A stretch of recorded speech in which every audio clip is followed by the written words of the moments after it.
Buenos días en Horizonte Sur, buenos días a todos en esta mañana de sábado. Bueno, estamos como siempre con Bernardo Elfman, con Arturo Cavallo, con nuestro amigo Morales el operador, con Ernesto García en la columna en la columna de historia. Y bueno, y hoy lo tenemos ausente a Maximiliano Mendoza, por razones familiares, pero bueno, estamos leyendo los diarios del día, los diarios de ayer. Estamos en un final de año nuevamente con saqueos, con desbordes, y yo diría que frente a un gobierno enriquecido por su propia soberbia, por su propio narcisismo.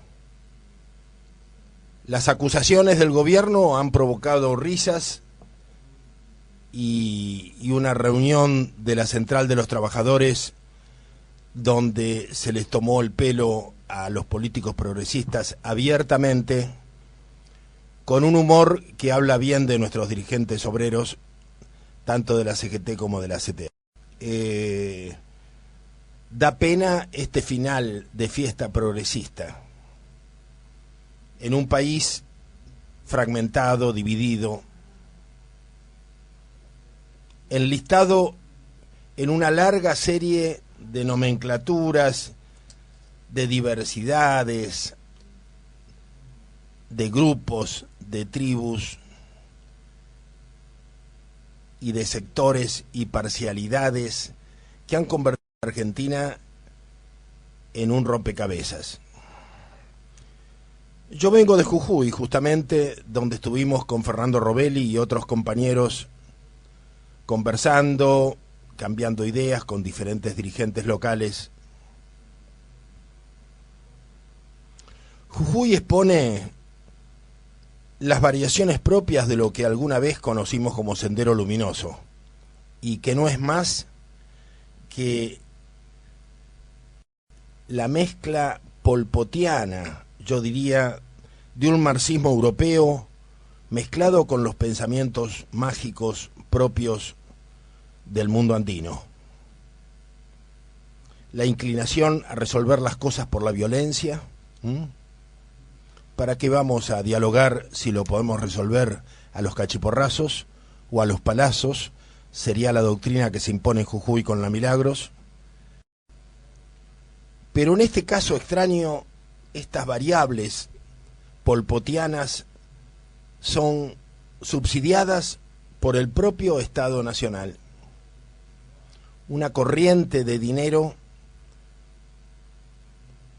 que acrecienta el Estado dentro del Estado.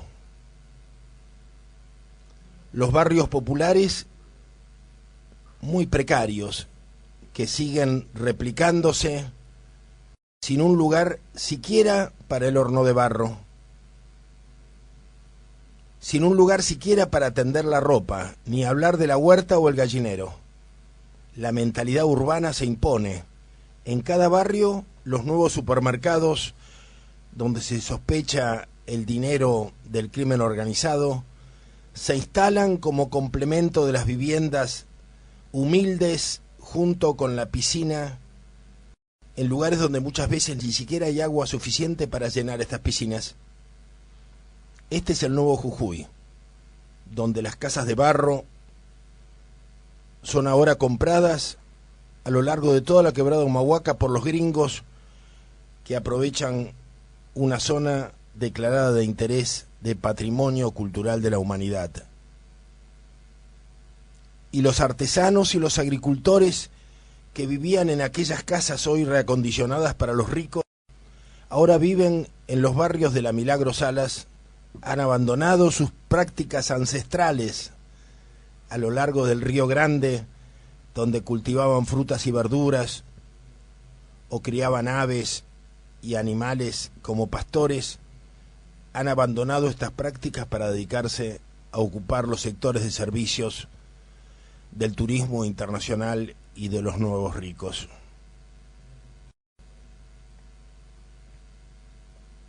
Todo el país ha devenido a lo largo de este modelo del agronegocio, de la sojización y de la biotecnología, en una situación similar de desvalimiento creciente, de creciente fragmentación y disolución nacional. Nos contaban justamente en El Hoyo, un lugar que consideramos durante muchos años paradisíaco, casi un santuario de la Argentina que deseábamos tener.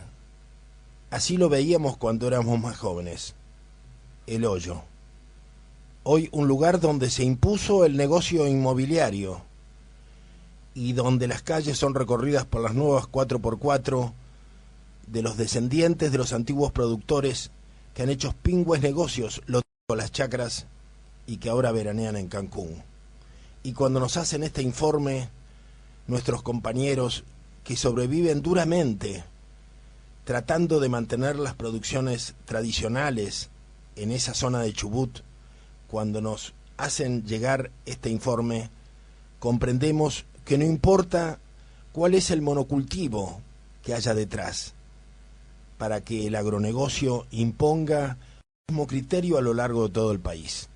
No importa que sean los pinos de Corrientes, la soja de la llanura, el negocio inmobiliario, la megaminería o cualquier otra producción en escala, siempre es igual porque hay una imitación en la cual se impone las nuevas reglas de disfrutar la riqueza generalmente malavida de una manera obtenida, de una manera rápida, a cualquier costo, loteando las parcelas de los abuelos o echando abajo los antiguos montes de las casonas que rodeaban las casonas, los antiguos bosques que sembraron los abuelos y los bisabuelos para que esas pequeñas zonas se incluyan o se añadan al gran monocultivo de la soja. En todas partes lo mismo.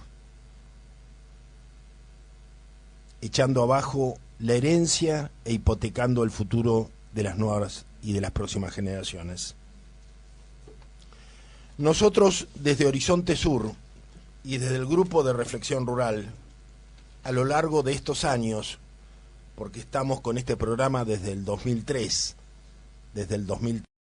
en Radio Nacional, haciendo un enorme esfuerzo para lograr que el proceso argentino se reencaminara hacia objetivos que fueran decoloniales, que fueran capaces de recuperar soberanía alimentaria, que fueran capaces de preservar nuestros recursos energéticos, y así durante años hablamos de este tema hasta que de pronto los altos funcionarios descubrieron que se nos había petróleo y que había que hacerse cargo de los paquetes accionarios de una empresa como Repsol, que había usado y abusado nuestros recursos con absoluta impunidad.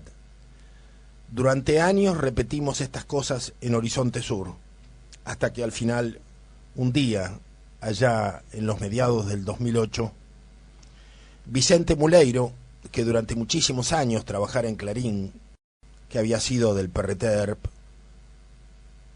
durante el gobierno del peronismo en los años 70, hasta que un día Vicente Muleiro nos llamó por teléfono y nos dijo: tienen prohibido entrar en Radio Nacional.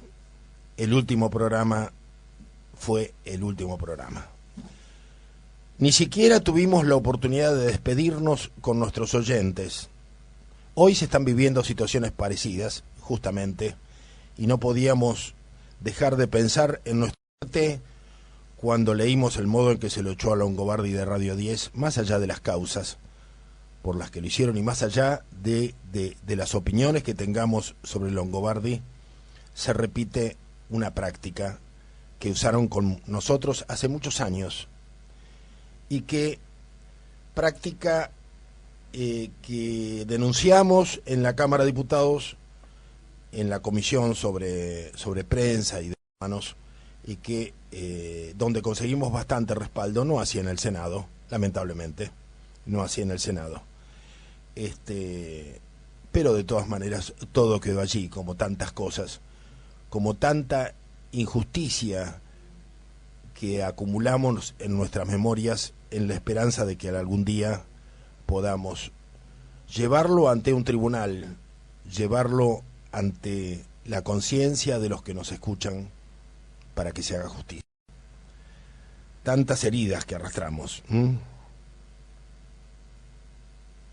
Hoy arde la Patagonia y se nos dice que no son iguales los saqueos de aquellos años del 2001 y 2002, no son iguales que estos porque antes se robaban comida y ahora se roban plasmas y otros aparatos. Y nos lo dice como Brunstein en página 12 de hoy, un hombre que está ligado al terrorismo, digamos que ha sido víctima del terrorismo de Estado, que ha estado ligado al movimiento de los derechos humanos, y nos da tanta pena que Brunstein dé por cierto que ahora hubo una mano negra, como si no la hubiese habido en el 2001, y él no puede ignorarlo, y tampoco puede ignorar que entre el 2001 y el 2012 han pasado 11 años en que no ha habido un día en que no se haya tinelizado la conciencia de los argentinos y especialmente de los más pobres, de los más humildes, de los más inválidos, porque han sido convertidos en inválidos gracias a planes asistencialistas sistemáticos que han destruido la autoestima de los argentinos, y él lo sabe, porque ha respaldado estas políticas a lo largo de los últimos años desde página 12. Y este es el final de fiesta. Un país donde cada fractal se parece, donde cada zona, cada barrio tiene sus propios líderes, tiene sus códigos, donde el Estado no tiene peso, donde imperan los punteros, el narcopoder, la trata, el trabajo esclavo, los barras de fútbol y las pandillas. Y esta es la Argentina que el progresismo ha construido y que ahora les estalla en el rostro. Una Argentina inmanejable, al borde del colapso que nosotros durante años hemos anticipado como consecuencia inevitable de una política de disolución y de disgregación nacional. Una Argentina que carece de un proyecto y que ha intentado resolver los temas de las parcialidades, creando soluciones que no hacían más que agudizar la crisis del conjunto. Y cada sector que ha resuelto su problema no ha hecho más que empeorar la situación general del país. En el mismo lugar donde estallaron los saqueos en Bariloche, en esa misma zona acaba de surgir el primer canal de la televisión mapuche, como un caso paradigmático. Sepamos quién está detrás de este canal. Detrás de este canal está Spolky, o sea, está el gobierno. Como siempre, el gobierno alienta las parcialidades y cree que resolviendo los problemas de una minoría asegura su continuidad. Y en realidad lo que está haciendo es simplemente asegurar el estallido final que todos preveemos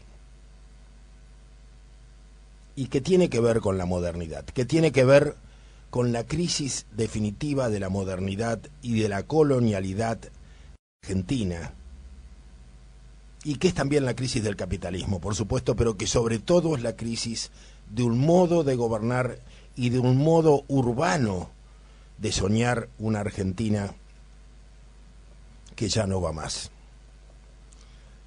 En base a estos conceptos que nosotros hemos reiterado muchas veces desde el pensamiento de algunos hermanos bolivianos, porque reconocemos más críticas que nos merezca Evo y sobre todo Linares.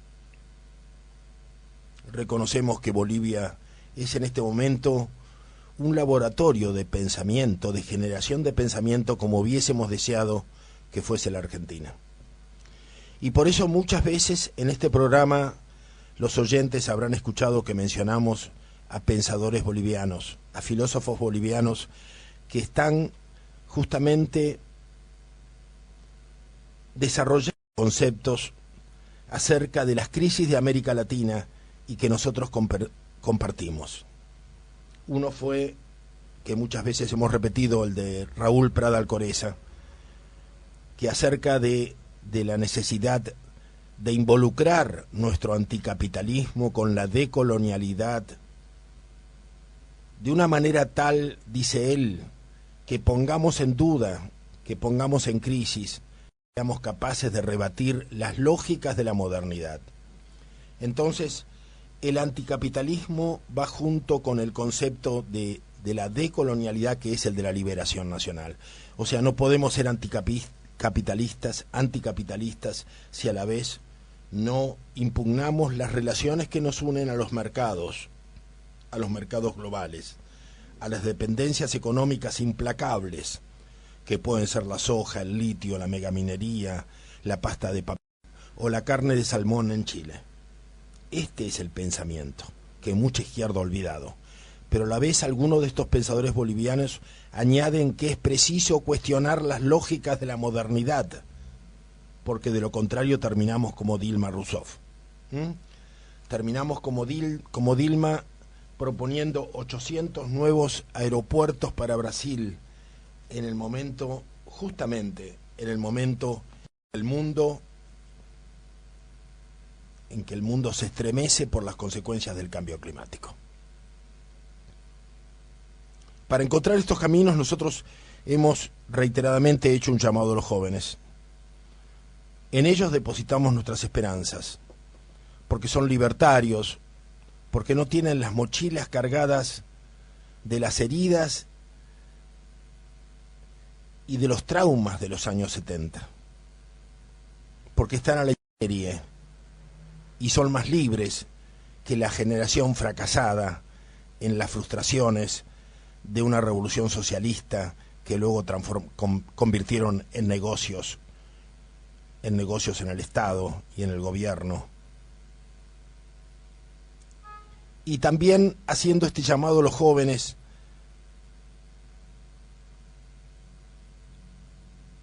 hemos hablado muchas veces de la política y de cómo la política se ha transformado definitivamente en un trueque entre negociantes que comparten una dirigencia parasitaria. Y hemos hablado reiteradamente de cómo la política se ha instalado en el campo de las organizaciones sociales, de los grupos que hacen trabajo de base, de los grupos de pensamiento, de aquellos que no tienen nada que ver con la política partidaria, aquellos que no llevan el fin concreto de ganar un lugar en el escalafón del Estado, sino que están trabajando desinteresadamente por un proyecto de país nuevo, a mediano o largo plazo. Y en ese sentido sentimos y expresamos que así como la política, el campo de lo que se llama la política tradicionalmente ha dejado de pertenecer a la política, el campo de las reivindicatorias y de las luchas por el pensamiento, por un nuevo pensamiento, por una conciencia nacional, es hoy el campo de la política. No somos parlamentaristas, no creemos en las cámaras de diputados y de senadores, donde la política partidaria se ha metido en el cenagal de los trueques y donde todos han aprendido las reglas de una nueva corporación implacable a la que todos pertenecen. Y hemos visto a más de un compañero en el que depositábamos esperanzas aceptar una candidatura y perderse en los nuevos laberintos de la corporación ineludible que significan los escaños de la Cámara de Diputados o de la Cámara de Senadores hoy, actualmente. Y esto no significa que cultivemos las polaridades entre amigos, pero entendemos que algunas cuestiones que tienen que ver con el destino y con la patria no pueden ser materia de trueque, como son hoy los proyectos de ley y los antiguos sueños convertidos en intercambios entre grupos que se pretendían diferentes y que en realidad son parte de una misma corporación dirigencial. Y nos han conducido a una encerrona donde a la gente le queda el saqueo. Qué triste, qué penoso y qué enorme responsabilidad para nosotros, para aquellos que no estamos en la política partidaria y para todos los jóvenes a los que convocamos, a todos esos jóvenes que están a la intemperie y que son los que tendrán que asumir el futuro de este país. Qué terrible la responsabilidad que tenemos por delante frente a una corporación que se niega a aceptar los desafíos de este presente, y que se ha convertido en cómplice de todas las artimañas, de todas las iniquidades, de todas las tratas de personas, de todo el trabajo esclavo, de la pérdida de suelo producido por la soja, de la devastación del territorio producido por la megaminería. Y frente a esto está nuestra palabra, están los jóvenes, están los viejos sueños renacidos, que tenemos que convertir en objetivos para una esperanza de una Argentina mejor.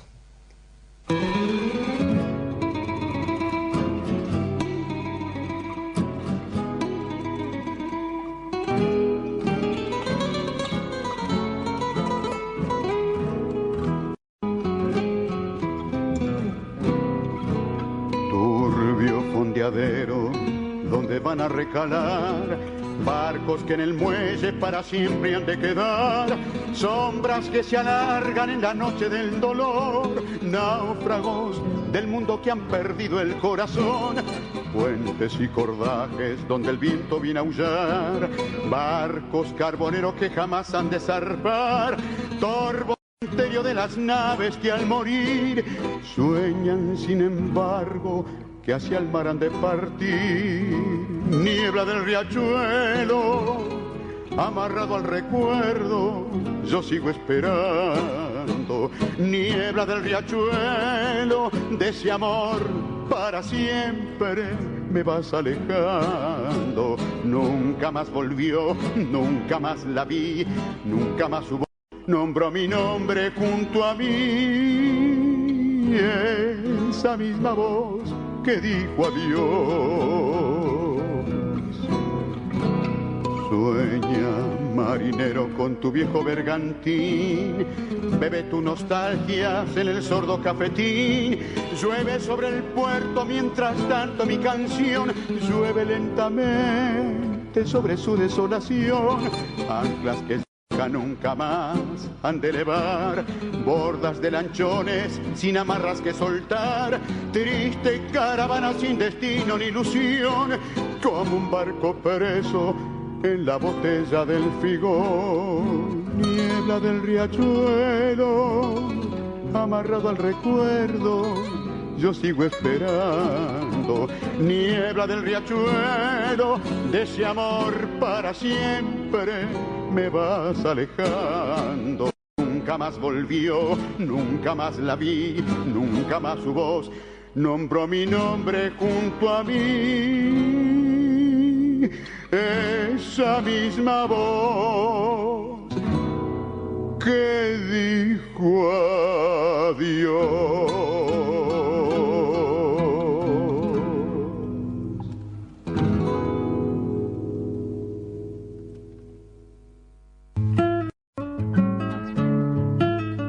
Horizonte Sur, sábados a la hora 9 por AM 690 K24 en radio, FM Frecuencia 0, 94.1 de Alberti, provincia de Buenos Aires. Sábados a la hora 12 por FM del Sur, 103.7 de Verónica, partido de Punta Indio, provincia de Buenos Aires. Domingos a la hora 13 FM Cristal 100.9 de Rauch, provincia de Buenos Aires. Domingos a la hora 18 por FM 90.7 de la Radio Pública de Marcos Paz, provincia de Buenos Aires. Jueves a la hora 12 por FM 107.9 en el Valle de Tras la Sierra, Córdoba.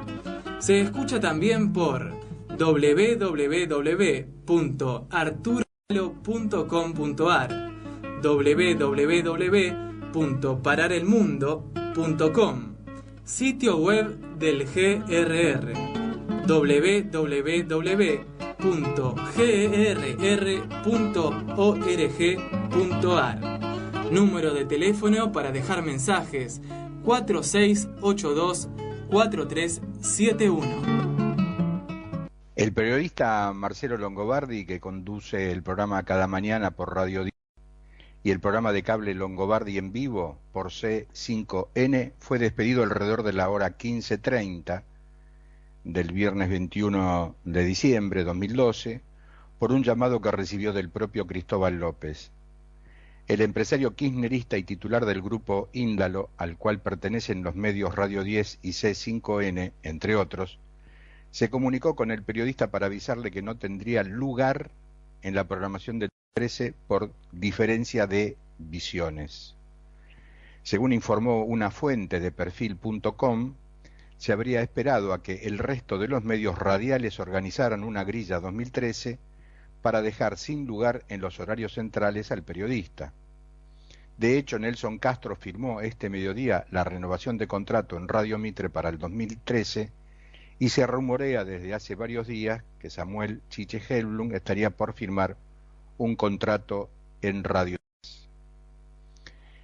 En este marco social y político en el que estamos viviendo y puntualmente en los medios de difusión, algo parecido sucedió, sin posibilidad de despedirse, a eso me refiero, con Jorge Eduardo Rulli y el programa Horizonte Sur, cuando los directivos de Radio Nacional, LRA, le avisaron que no seguía más al aire. Horizonte Sur, 7 años en el aire, desde hace 2 años y medio, en el aire de la M690 K24 en radio, y una vez que usted escucha este programa se puede buscar un par de horas después en el sitio www.arturocavallo.com.ar, pulsando el botón de archivo de programas. También los sitios del GRR, del Grupo de Reflexión Rural de Para en el Mundo.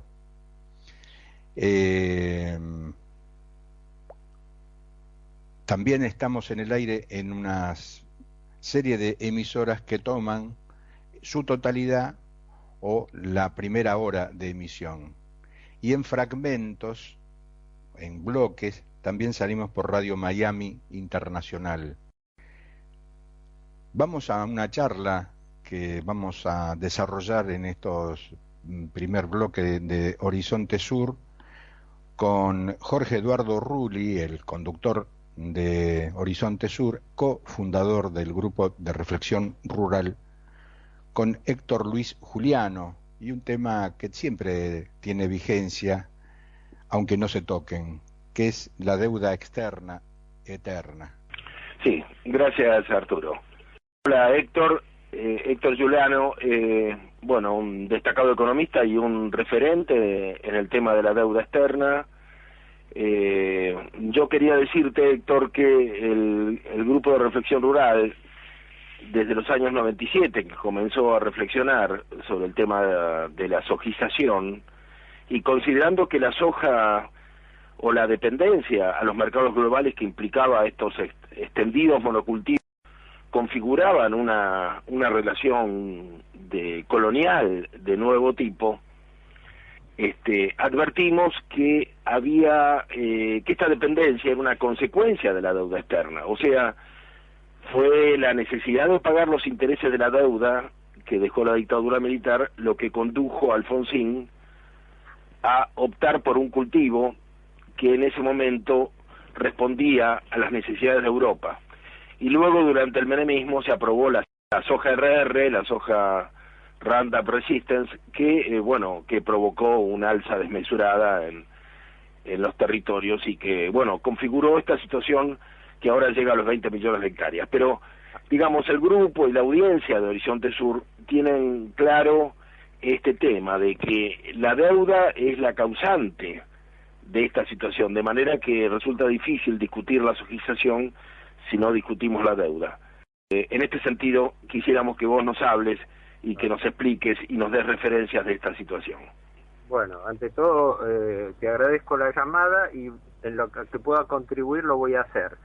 Primero, tomo distancia con el tema soja y con el tema del comercio exterior, porque en principio es independiente del problema de la deuda, porque el problema de la deuda es un problema financiero autónomo, que el país tiene y arrastra desde hace décadas y con una continuidad perfecta desde la época del proceso hasta ahora, con o sin soja, con o sin variación de precio del petróleo, con o sin crisis financiera internacional. Así que no digo que no tenga, después te voy a aportar un dato que ese sí te va a interesar, que es cómo la deuda se lleva los excedentes de dólares de las exportaciones. Claro, a eso íbamos, sí. Claro, por ese lado sí, creo que se podía responder a tu pregunta, pero en principio, claro, la deuda es un problema financiero autónomo, es decir, existe per se y es parte de una trampa de endeudamiento perpetuo que la Argentina, como otros países, viene sufriendo desde hace décadas en nuestra época moderna, ¿no? No nos remontemos históricamente al empréstito Baring ni a las experiencias del siglo XIX. Entonces, primer punto, la Argentina está metida dentro de una trampa de deuda perpetua. ¿Qué es una deuda perpetua? Es una deuda, por su monto y por sus características, es impagable. De tal manera que el deudor, ya sea un individuo, una empresa, el Estado, está condenado, así en forma inexorable, a vivir refinanciando una deuda que no se puede pagar. Para decirlo con números del presupuesto aprobado. Este presupuesto que acaban de levantar la mano todos los legisladores alegremente, incluso dándole pábulos, dándole margen también la oposición, el presupuesto del año 2013 prevé que se van a amortizar deudas por capital de casi 37.000 millones de dólares. ¿Qué significa eso? Que se van a amortizar. Sí. Claro, quiere decir que al país le cae el año que viene un total de vencimientos de capital de la deuda de unos 37.000 millones de dólares. ¿Qué es lo que tendremos en este año? Sí, pero... en el año 13. Más, para no marear con cifra, este año vencen 40.000 millones. El año que viene, circunstancialmente, vencen 37.000. El año 2014 vencen 42.000 millones y el año 2015 vencen 49.000 millones de dólares. Todas estas cifras son impagables. El gobierno vive refinanciando la totalidad. Nosotros no pagamos, no amortizamos capital, sino pagamos deuda con deuda. Este año, por ejemplo, que caen 40.000 millones de dólares, esos 40.000 se van a refinanciar en su totalidad con nuevas deudas. Y el país va a tomar en total 52.000 millones, es decir, 12.000 millones más de lo que cae. No sé si me explico. Sí, es espantoso. Es como si vos tenés una cuota, para reducirlo a una cuota de 40.000, para decirlo. En realidad son 40.000 millones de dólares. Pero vos prevés que esa cuota por capital la vas a refinanciar totalmente. Vas a canjear un documento por otro. Y además, como tenés que aguantar el déficit que esa deuda te va provocando directa e indirectamente en el presupuesto, vas a tomar 52.000 millones de dólares en total de deuda. Es decir, le pagás los 40 y tomás 12.000 millones más. Esto es importantísimo por lo siguiente, porque las autoridades sostienen falsamente que el país se está desendeudando. Y no, todo lo contrario. Y los números del presupuesto demuestran palmariamente que la deuda está aumentando a un ritmo de 12.000 millones de dólares por año. Este año, ya te digo, son 12.000 millones, exactamente estaba previsto 11.700. Te reviso la cifra para no marear a la gente con los números. El año que viene vencen otros 12.000 millones. En el año 2011, aumentó 12.000, otros 12.000. Y en el año 2011 la deuda aumentó 14.600 millones de dólares. Entonces, o sea que la deuda no solamente es impagable, sino que solamente amortizar esos intereses nos tiene en una situación de aplastamiento total, porque esos recursos salen del hambre, vivienda, de la educación de nuestro pueblo, que no lo va, ¿no es cierto? Después te iba a comentar, salen de un plan de ajuste que en la práctica se está aplicando, pero que no se declara. Pero te aclaro una cosa con respecto a lo que vos me decías. Estamos hablando de capital. Asimilémoslo a lo que pasa con una deuda, una cuota de una casa, de un auto.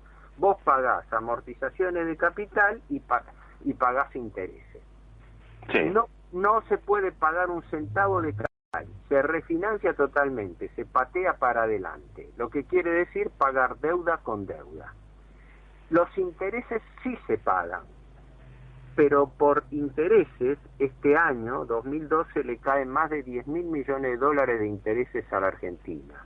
El año que viene le van a caer 11.000, el año 2014 le van a caer 15.500 y el año 2015 18.600 millones de dólares.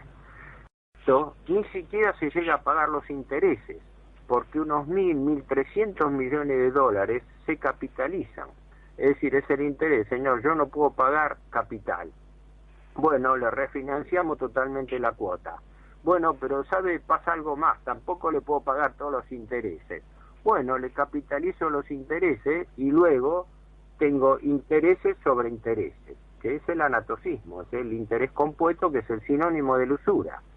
Por eso la Argentina, y yo lo vivo repitiendo, en una trampa de deuda perpetua, porque si vos tenés una deuda impagable, esa deuda significa que tenés que vivir refinanciándola, mientras pagás intereses. Cada vez, como ves por la cifra, cada vez debemos más y cada vez pagamos más intereses. En consecuencia, esta es la lógica perfecta de la usura, lo que yo repito muchas veces como un apotegma personal. La lógica del usurero no es que el deudor cancele la deuda y se libere, es que no la pueda liquidar nunca, porque el usurero vive de eso. Y los sistemas de la deuda en la Argentina y en todo el mundo se manejan así, generando una deuda impagable que luego va creciendo, genera servicios impagables y obliga al Estado a vivir pagando deuda. Con una particularidad: ¿cómo paga la Argentina deuda? Está pagando deuda a organismos multilaterales de crédito, fundamentalmente BID y Banco Mundial, y está pagándole a acreedores privados, sean tenedores que hicieron juicio, como ahora vienen nuestros fallos de Nueva York, o sea, las deudas contraídas con acreedores privados. ¿Y con qué plata le paga eso? Le paga con plata que saca del propio Estado, fundamentalmente plata que saca divisas de las reservas internacionales del Banco Central y plata del Fondo de los Jubilados del ANSES. Entonces tenemos lo siguiente, que el ANSES tiene un fondo, el Fondo de Garantía de Sustentabilidad, que es un fondo, como todos sabemos, para garantizar el sistema previsional argentino, para pagarle a los jubilados, para tener que cumplir, entre otras cosas, con la actualización del 82% móvil, y resulta el 60% del fondo del ANSES, que pasa a los 200.000 millones de pesos, el 60% está prestado a la tesorería para que a su vez la tesorería pague deuda pública. Quiere decir que el gobierno retira dinero del ANSES, dinero que es un pagadiós porque el gobierno no tiene capacidad de repago, y le deja un vale de caja, que es un bono a pagar en el futuro. Lo mismo hace con las reservas internacionales del Banco Central. Retira reservas internacionales para pagarle a los acreedores en dólares y le deja una letra intransferible a 10 años de plazo. O sea que el gobierno está desfinanciando al Estado y está descapitalizando al Banco Central. Esto es gravísimo, porque esto es como decir vivir pateando las deudas para adelante. no sé si se entiende el planteo. ¿Hola? Ah, está, no, por las dudas. Agrego algo, porque todo el tema nuevo.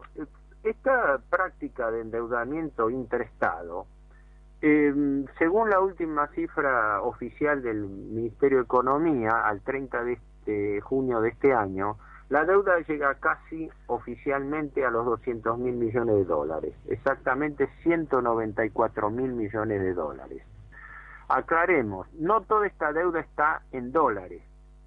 El 60% de la deuda está en moneda extranjera y el 40% aproximadamente está en...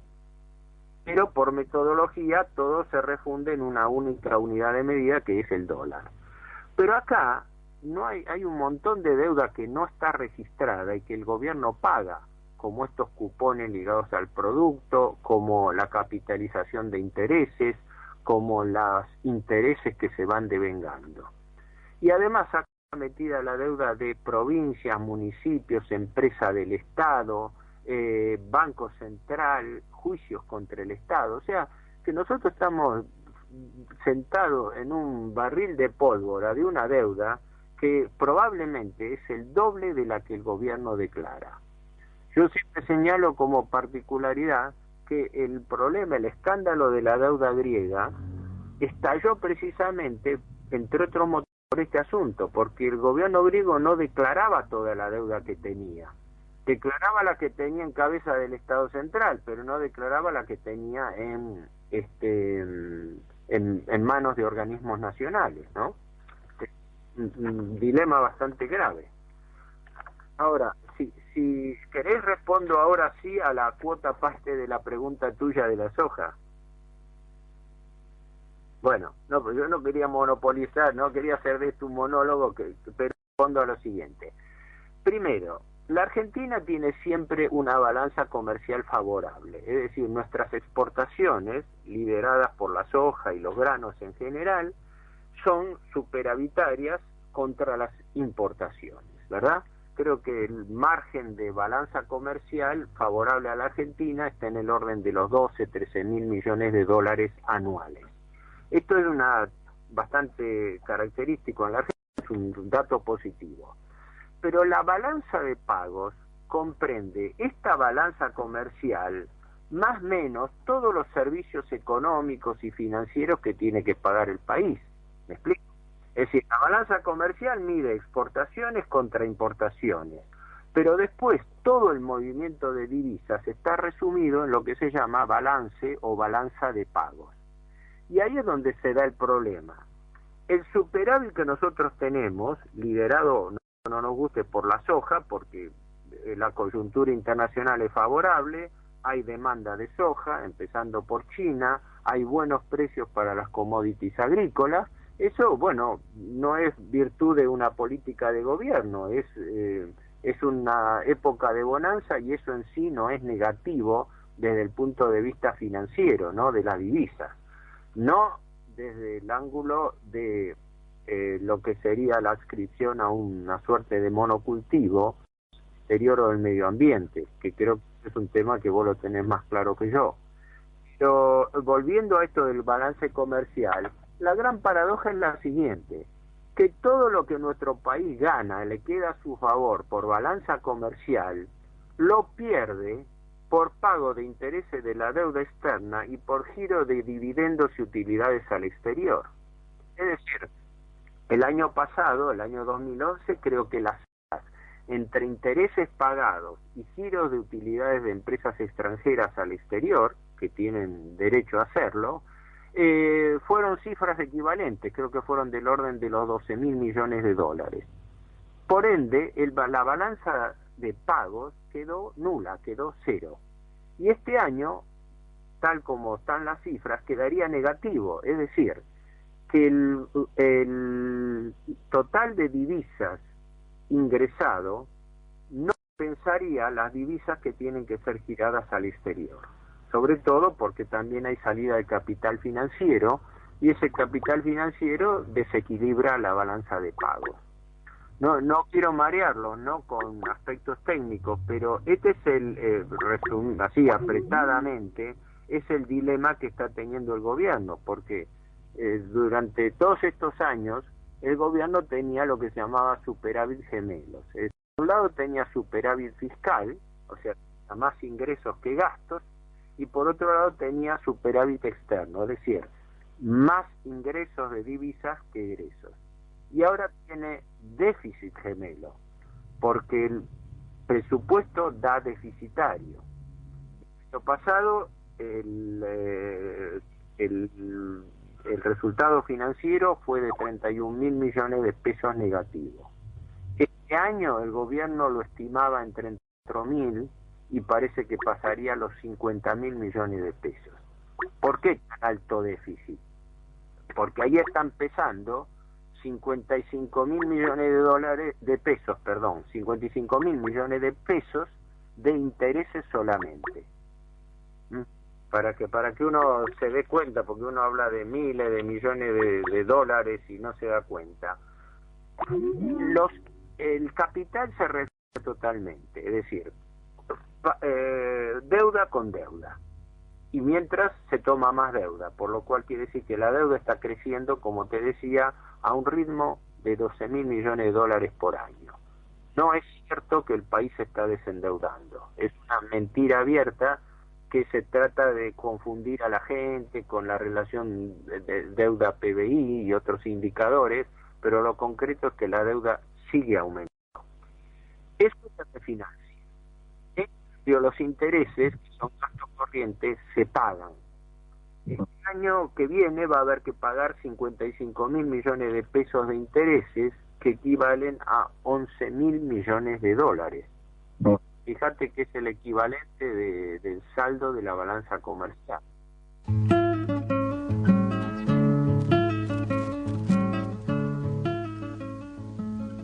Bueno, le agradecemos a Juliano todos estos conceptos esclarecedores acerca de la deuda impagable, de la deuda odiosa, de la deuda que nos aplasta, las anticipaciones que hace para los años próximos de lo que tendremos que pagar tanto en cuanto a amortizaciones como en cuanto a intereses son aterradoras.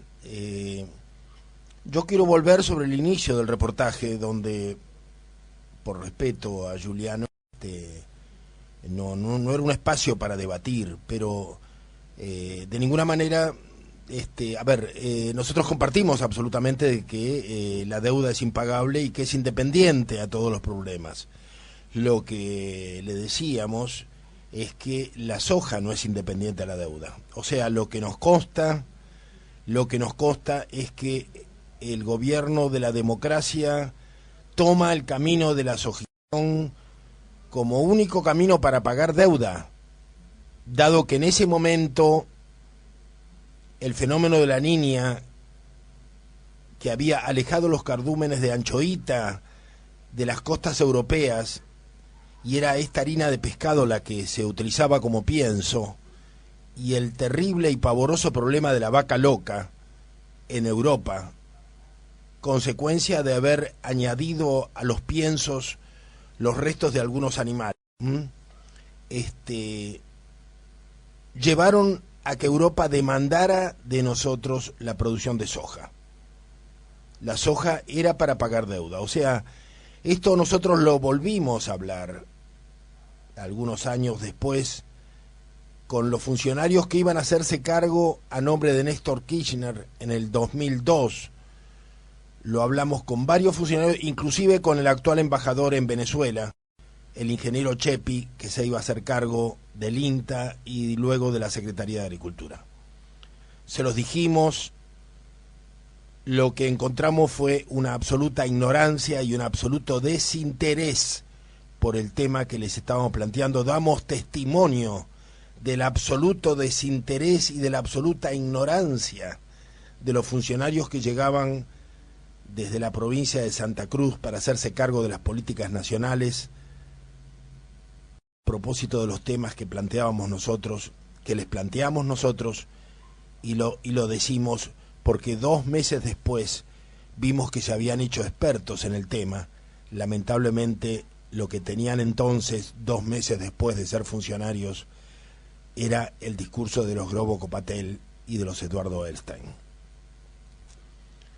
Nosotros insistimos en que la sojización de la Argentina fue el que encontró la corporación política para intentar pagar los intereses y la amortización de la deuda externa sin cuestionarla, sin auditarla, sin impugnarla. Y más de 10 años después volvemos al principio. Este país no puede despegar bajo el aplastamiento de la deuda externa. Y de nuevo tenemos que repetir lo que dijimos en aquel entonces. Los años transcurridos no legalizan el delito cometido. Los años de deuda y los intentos de pagar sus intereses no legalizan los delitos cometidos por aquellos que contrajeron deuda no en nombre del pueblo argentino, sino en nombre de los que nos prestaban el dinero. O sea, los que tomaron deuda por todos nosotros eran representantes de los bancos, no representantes de nosotros, del pueblo argentino, y por lo tanto esa deuda es ilegítima, profundamente ilegítima. Y esto al margen de que el país no pueda pagar 50.000 millones de dólares por año. Esto es imposible.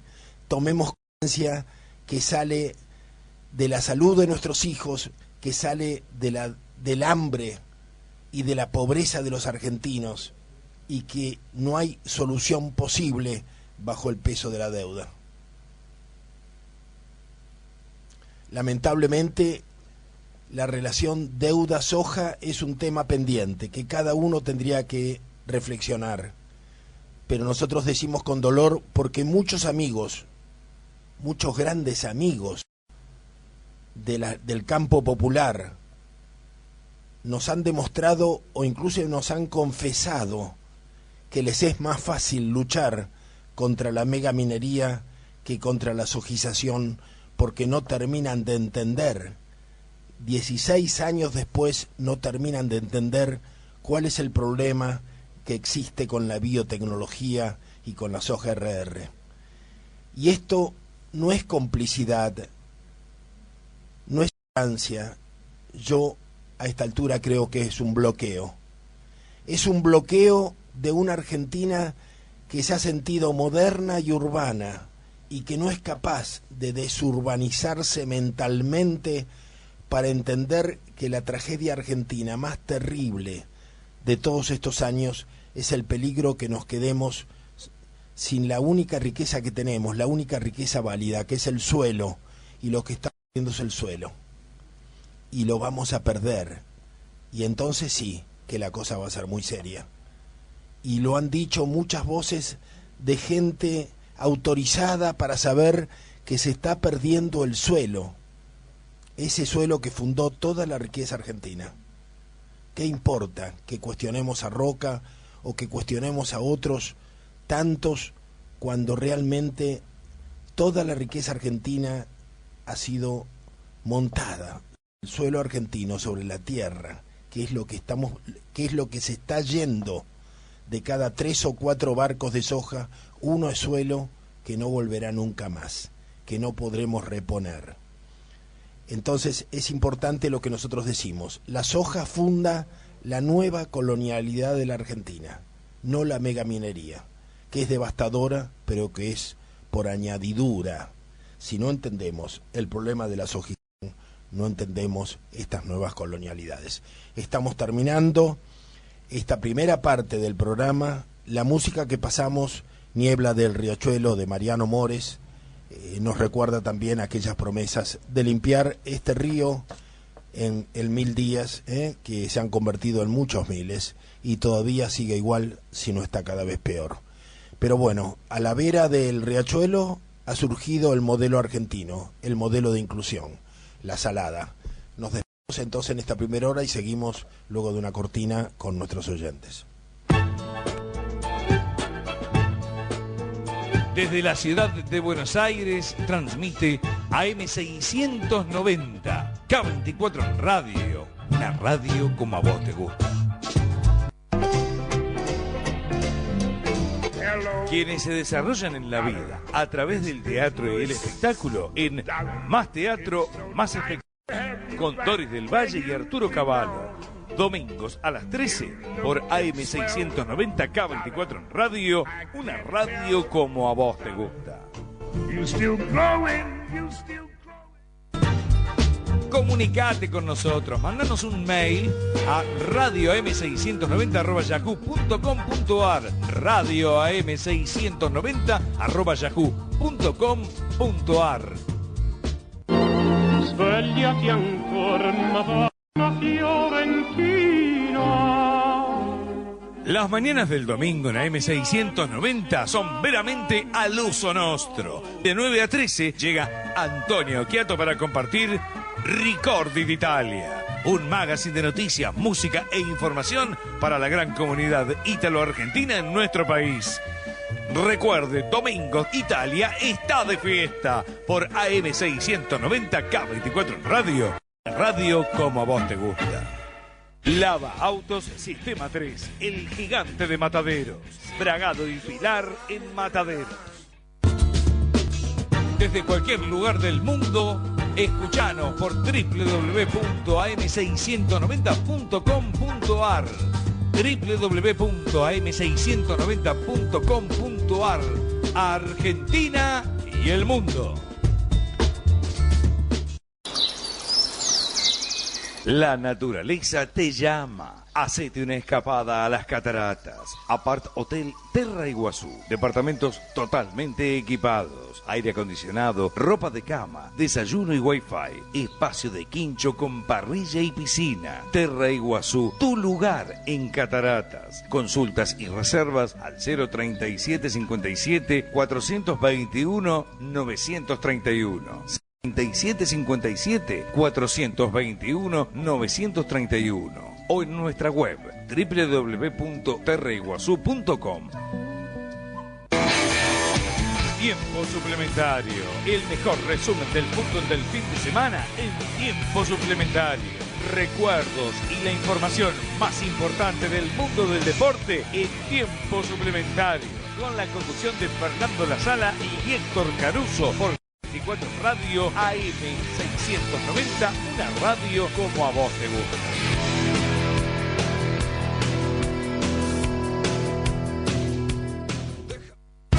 No dejes que te cobren de más. Si necesitas un herrero, vení a Larrazábal, esquina Schmidel, o llama al 4644-6730. Trabajos de primera calidad y garantizados. 4644-6730. Orgullo de su casa. El niño creció en su casa, el adolescente quiere asomar. Nuevos números telefónicos para comunicarte con AM690 K24 en Radio. 4642-5533 y 4642-5315. 4642-5533 y 4642-5315. Nuevos medios de comunicación. 24 en Radio, AM690, una radio como a vos te gusta. Addio bei giorni passati, mia piccola amica ti devo lasciare. Todos los domingos de 8 a 9, Melodías Italianas. Una realización de Antonio Faná Producciones. La voz de Estela Montes y la conducción de Tony Pescara. Domingos de 8 a 9, Melodías Italianas. Por K24 Radio AM690. Una radio como a vos te gusta. Ricordi quelle sere che ti stringeva sul cuore. Desde la ciudad de Buenos Aires transmite AM690 K24 en Radio, una radio como a vos te gusta.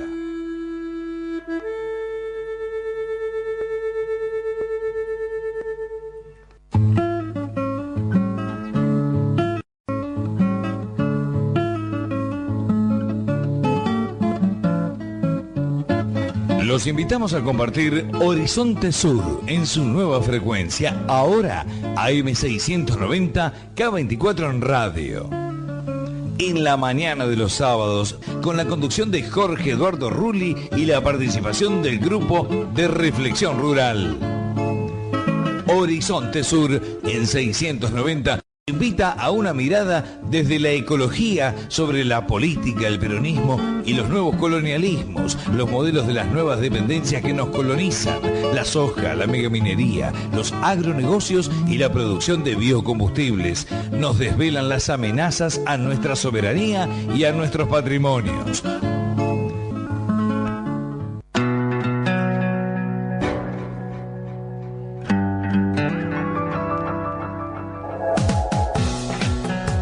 M690 K24 en radio, buscamos las coincidencias. Enrique Llamas de Madariaga y Denis Pesana conducen Coincidencias, de lunes a viernes de 9 a 11, con la participación de Arturo Cavallo. Coincidencias, por K24 en radio, AM690, una radio como a vos te gusta.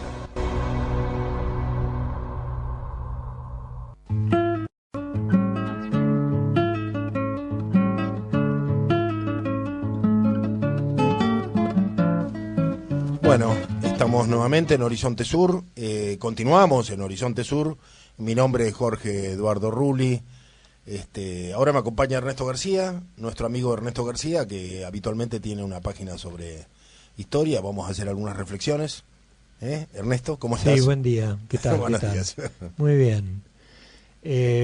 Bueno, el tema hoy es la comparación entre algunas afirmaciones de la Presidenta de la Nación y lo que hace más de un siglo y medio gobernantes argentinos se proponían como modelo económico.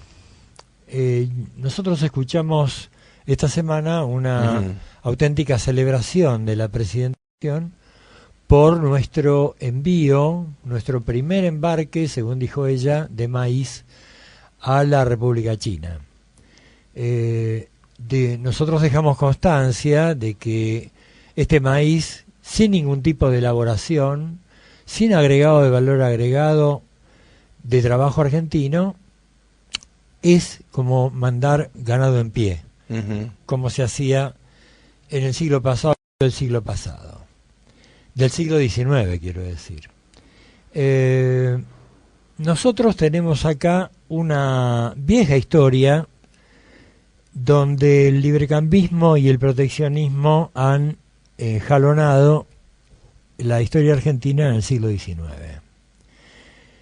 Después de la Revolución de Mayo, este librecambismo copó la banca hasta que en un momento dado a los gobernantes se le plantea que con ese librecambismo los argentinos no vamos a ningún lado, nos empobrecemos cada vez más.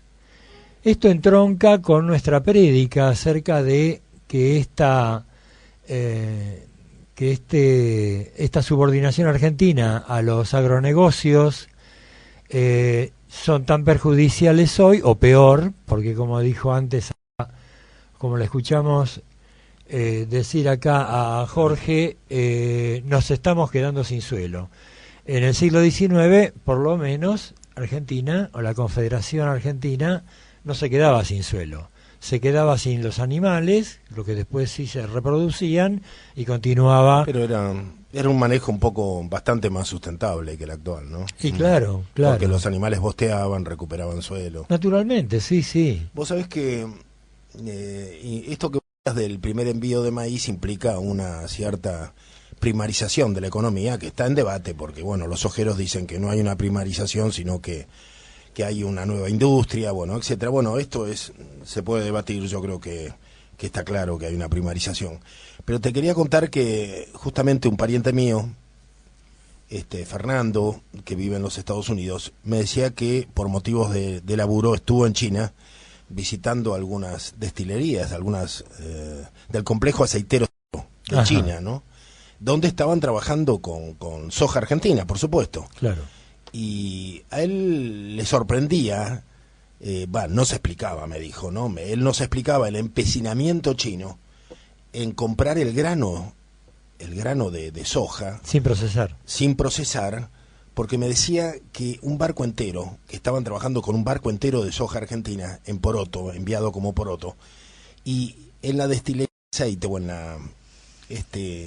no trabajaban, él calcula que no trabajaban más de 3 personas.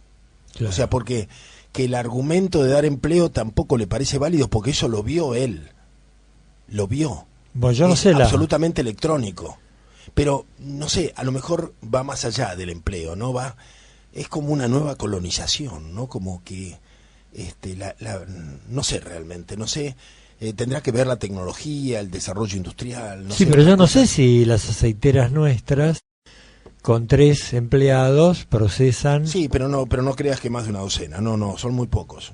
Ajá. El sindicato de empleados de las aceiteras creo que no tiene más de 1.000 o 1.500 personas en toda la cuenca del puerto y de la zona santafesina. Es muy poco, realmente es muy poca la mano de obra incorporada en esta... Pero de todas maneras, fíjate, yo creo hasta dónde llega la actitud china de cerrazón, ¿no? De egoísmo, digamos. Que ni siquiera se le pueda añadir ese pequeño valor, ¿no? Claro, sí. La subordinación a la economía china... Es total, ¿no? Claro. Es que la subordinación engancha, por el otro lado, con la importación de los bienes manufacturados chinos, que es el tema que yo traía hoy, porque yo traía hoy la oposición entre librecambismo y proteccionismo, porque con el librecambismo los chinos nos traen sus productos manufacturados y nosotros le enviamos el poroto de soja. Uh-huh. Ellos nos traen un trabajo chino y nosotros no utilizamos trabajo argentino.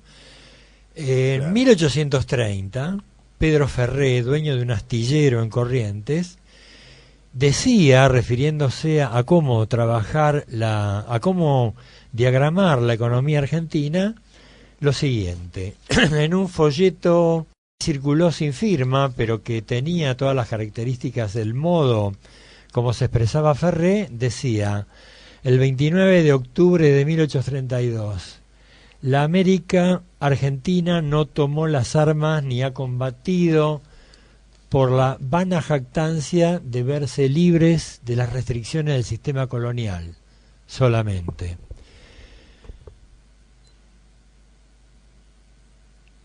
El diario El Lucero opinaba que el librecambismo era la solución. En cambio, Ferré decía: no se puede creer que la Benemérita Buenos Aires, cargada de laureles, hubiese derramado su sangre y sacrificado su fortuna para convertir perpetuamente en una factoría, en una consumidora de productos manufacturados extranjeros, su economía. Nosotros tomamos estas afirmaciones de Ferré porque le sirvieron a Juan Manuel de Rosas para diagramar la ley de aduanas de 1835. Aclaremos que Rosas tuvo 2 periodos. En el primer periodo, Rosas tiene una actitud librecambista. Rosas no puede ejecutar lo que tiene en su cabeza porque el poder nacional lo comparte con el caudillo riojano Juan Facundo Quiroga y con el santafesino Estanislao López. En 1835 la situación es otra, cuando él asume el poder, el segundo periodo como gobernante, la situación es otra, y le encarga a su ministro de Hacienda, José María Roxas y Patrón, la diagramación de una ley de aduanas, ante la ley de aduanas rivadaviana, que era absolutamente librecambista. Y Roxas y Patrón diagrama una ley de aduana proteccionista que le hace decir a gente no rosista en 1859, o sea, casi 25 años después, que Buenos Aires es un enorme taller industrial donde tiene innumerables fábricas que producen los más diversos productos que sean inclusive fabricados de manera más económica que en Europa, inclusive reconocidos por industriales extranjeros. Esta revolución industrial, llamémosle, que produce la ley de aduanas, es lo que no está sucediendo en la Argentina, agravada por lo que citaba Rulli sobre la ilegitimidad de la deuda, que no se discute, no se analiza, no se audita, y que es el fundamento de nuestra pobreza creciente. De nuestra pobreza, claro, y de nuestro aplastamiento económico. Esta era lo que traía como charla, que puede seguir en otras reuniones, porque esto es nada más que una síntesis. O sea, como que lo que vos querés expresar es que podríamos tomar ejemplo de nuestra historia, ¿no? De gente que hace 160 años la vio. 160 años que la tuvo mucho más claro que lo que tienen hoy los gobernantes. Y sí, ¿no? sí. Y además con honestidad de procedimientos que no es la actual. Y con la precariedad de los recursos con que contábamos, ¿no? Obviamente, hubo que afrontar guerras en el medio de todo esto. Acordémonos del bloqueo francés de 1838. Hay algo que a veces se nos olvida, y es las invasiones inglesas. Dicen que los barcos venían hasta la cubierta, hundidos, no por el peso de la tropa, sino por el peso de las mercaderías en las bodegas. Eso cuando obligado. No, antes, en la primera y segunda invasión inglesa. O sea, y muchos, ellos descargan las mercaderías al Montevideo, y muchas de estas mercaderías llegan a Buenos Aires antes que el ejército invasor. Ajá. O sea que muchos de los criollos y de los tenderos de aquel Buenos Aires estaban complicados con la invasión, en realidad, en sus aspectos económicos al menos. Bueno, esto se repite. Se repite, claro. Se repite en 1835 porque tratan de esquivar la ley de aduanas, descargando en Montevideo y metiendo como si fueran producciones nacionales que pagaban mucho menos aranceles, en Buenos Aires la mercadería que traían de afuera. O sea que Montevideo siempre fue usada como puerto que esquivaba Era el bypass, ¿no? Era el lugar del filtro. Y sigue siendo el lugar por donde se va la soja sin pagar retenciones, lo hemos dicho muchas veces, lo hemos denunciado en Montevideo públicamente. Claro. Y los comentarios del resto de los periodistas de la radio fueron que en Uruguay todo el mundo lo sabe. Sí, yo me acuerdo. Incluyendo a Pepe Mujica, ¿no? O sea, el puerto de Nueva Palmira es el puerto sojero paralelo al puerto de Rosario, pero no se pagan las retenciones. Claro. Es un puerto internacional que exporta soja supuestamente uruguaya o brasileña, pero que en realidad exporta mucha soja argentina, que de la gente que tiene campos de un lado y del otro de los ríos, ¿no? Sí, gambeteando la ley argentina. Gambeteando la ley, y la el normativa tributaria. El gobierno lo sabe, y el gobierno sigue cuestionando la mesa de enlace cuando sus amigos son algunos de los que gambetean estas retenciones, ¿no? Sí, son socios. Claro, sí, son socios en el manejo de la ley. En el tema, ya que estás en aquel periodo, yo me gustaría, sobre todo porque hablábamos para muchos jóvenes. Sí. La Argentina ha tenido 4 guerras con la Gran Bretaña, ¿no? Están las 2 invasiones inglesas, y luego está la invasión a nuestros ríos interiores, ¿no? Sí, buscando la libre navegación. Claro. Fue muy heroico el combate de la Vuelta de Obligado, donde muchos criollos, muchos negros, se perdió esa batalla. Los barcos lograron cortar las cadenas, desmontaron los bastiones de artillería criollos y pasaron, ¿no? Y llegaron a Paraguay y comerciaron, y volvieron cargados de mercadería. El mismo caso, volvían hasta el tope, ¿no? Cargados de mercaderías que se llevaban al puerto de Inglaterra. Y hay un lugar del que poco se habla, una batalla que ha sido casi olvidada, que se dio en un lugar que se llama Punta Quebracho, no muy lejos de la Vuelta de Obligado, donde la flota fue emboscada por Mansilla y prácticamente destruida, ¿no? Sí, de eso no se habla. Y no se habla. Inclusive en el lugar donde estaba la cruz de Punta Quebracho, ahora está la empresa Cargill, y han corrido el monumento.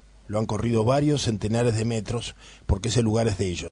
Simplemente sacaron la cruz y la pusieron en otro lado. Una cosa increíble que afecta absolutamente nuestra dignidad como país y que hemos dejado pasar, ¿no?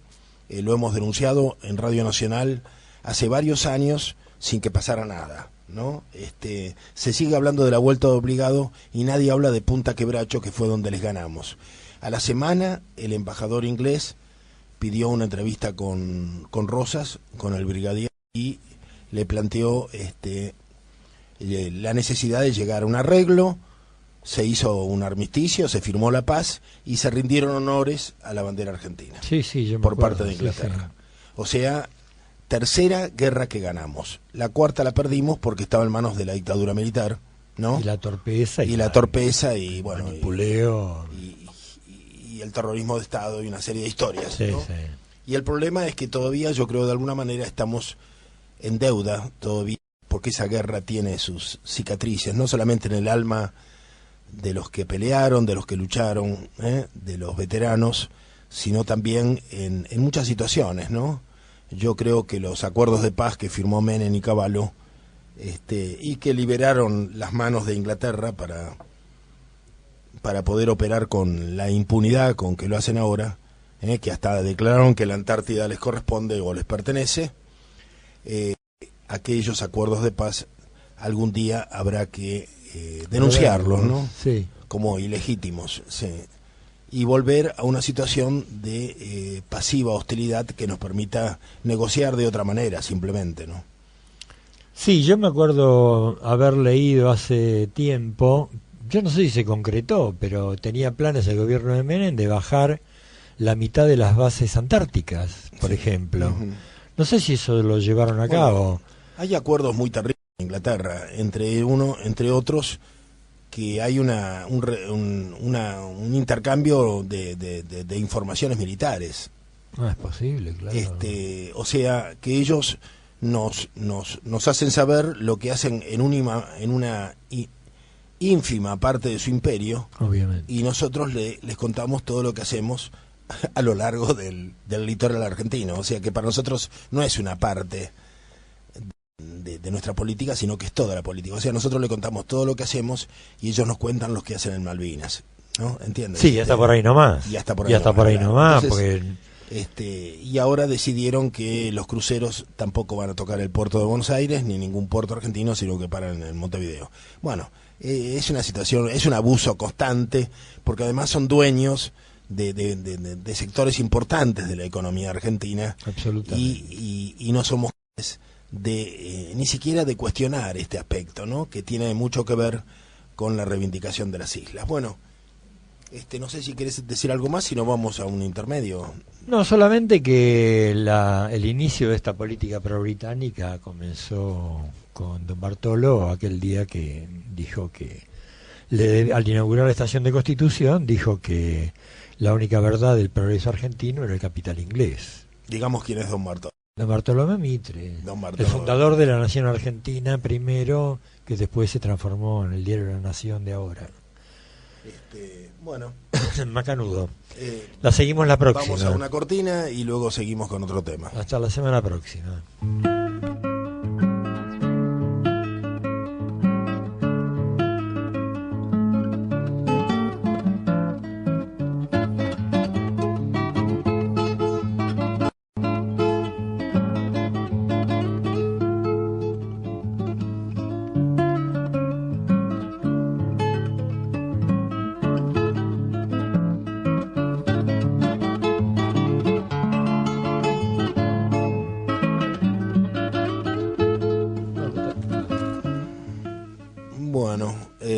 Nuestros teléfonos son el 4642-5533, 4642-5315.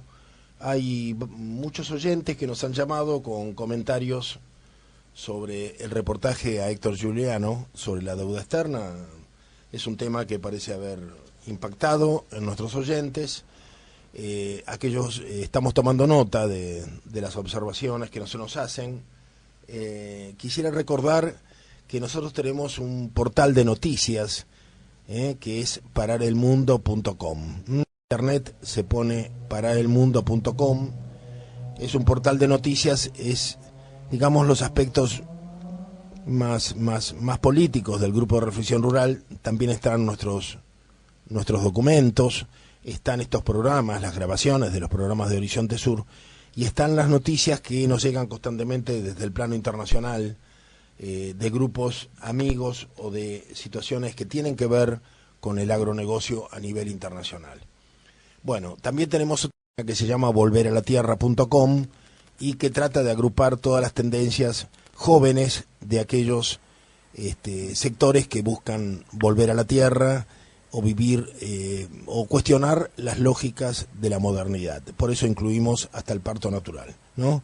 Y algunas teorías o algunas cuestiones de farmacopea y otras. Bueno, volvemos entonces a Horizonte Sur.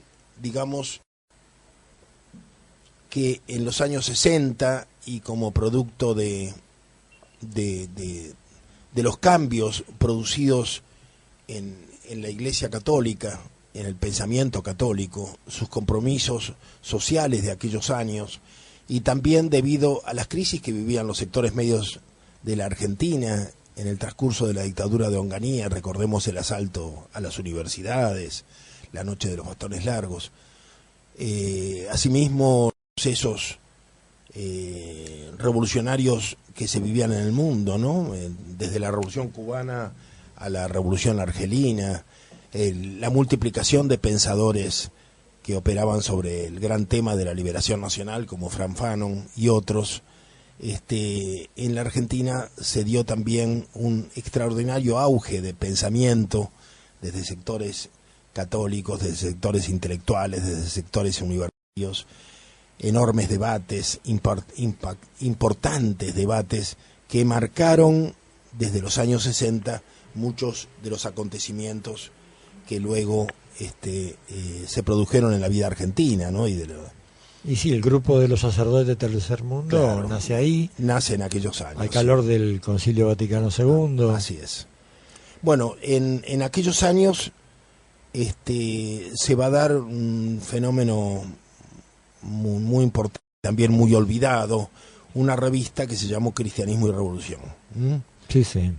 Cristianismo y Revolución la dirigía García Elorrio, un compañero que fue asesinado años después. En un extraño accidente callejero, ¿no? Ayer me decía alguien que habló con el farmacéutico de la esquina que vio cómo lo embistieron y él juraba que el auto había retrocedido y le había vuelto a pasar por encima. Es muy doloroso esto, ¿no? Es muy doloroso porque nos está escuchando la hija de García Elorrio, Luz García Elorrio, que vive en España y que está actualmente en Buenos Aires. Luz, ¿estás con nosotros escuchándonos? Hola, ¿qué tal? Buen día. Hola, buenos días, Luz. Buenos días, sí. Perdóname esta imagen que por un momento se me olvidó que estabas en el teléfono. Sí. Te agradecemos que estés con nosotros hoy, en el día de hoy. Sí, no, para mí es un placer poder estar con vosotros también. Bueno, Luz se fue de la Argentina cuando tenía apenas 3 años, ¿no? Con tu madre. Sí, con Casiana Humada. Nos fuimos en el 73. En el 73. Luz es hija de García Elorrio y de Casiana Humada. Ambos dirigían la revista Cristianismo y Revolución y fueron, bueno,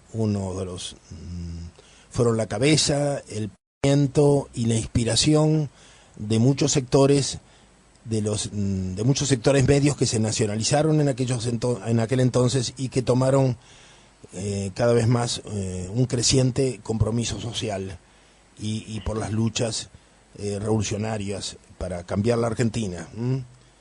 Bueno, no podemos volver a tus recuerdos de los 3 años. No, me resulta difícil. Te resulta difícil, ¿no? Pero contanos un poco de tu vida y del exilio y también de algo que yo viví, que es tantos compañeros y que quedaron para siempre en Europa, pensando en volver sin poder hacerlo, los hijos que nacieron en Europa, los que se formaron en Europa, como seguramente te formaste vos, en el extrañamiento y con una idea de la Argentina que seguramente habrás contrastado con la realidad que vuelves, ¿no? Claro.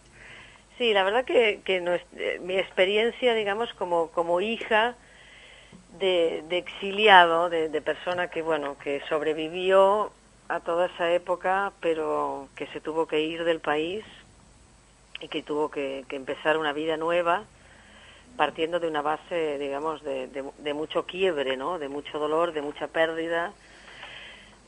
Bueno, son experiencias que tanto como lo que he podido compartir con otros hijos de personas que de alguna manera vivieron una situación similar a la de Casiana, relativamente duras, ¿no? Es decir, terminas viviendo una vida que no sabes muy bien hasta qué punto, en fin, es la tuya, la puedes terminar controlando, llegas a un país distinto, pero tienes en realidad una vida cotidiana, por lo menos los primeros años, muy marcada por otro país que no está, que no vives, que no comprendes, pero que de alguna manera vives cotidianamente a través del padre, de la madre. Claro, porque tú hiciste la escuela primaria en España. Sí, yo llegué a los 3 años, hice mi escuela primaria, llegamos a vivir a un pueblito en nuestro caso, hice la escuela primaria en el pueblo, es decir, me adapté perfectamente a la vida del pueblo, a su lengua, en este caso como era Cataluña, pues al catalán. Tú sabes que yo recuerdo mi hija Javiera también hizo la escuela en España, en Málaga, y una cosa que me llamaba la atención, que en reuniones de adultos, donde ella tenía que hablar con andaluces y con argentinos, ella en la misma conversación cambiaba el acento, y hablaba un español malagueño para unos y cambiaba luego y hablaba en argentino en la misma reunión, en la misma mesa, ¿no? Exactamente, eso nos pasa. Yo, por ejemplo, hablo un catalán digamos, totalmente interior, de catalán francamente bien catalán, no tiene ninguna duda de que nadie dudaría que soy catalana cuando hablo catalán, y en cambio cuando me paso a hablar en español con argentinos o con mi madre, me sale mucho más argentino, incluso de lo que estoy hablando ahora, digamos, ¿no? Te pasas a la lengua materna, que es la que has tenido en casa, que es el argentino. Entonces te vas pasando, y eso refleja un poco también esta diversidad que hablo de mundos en los que vives, y que cuesta mucho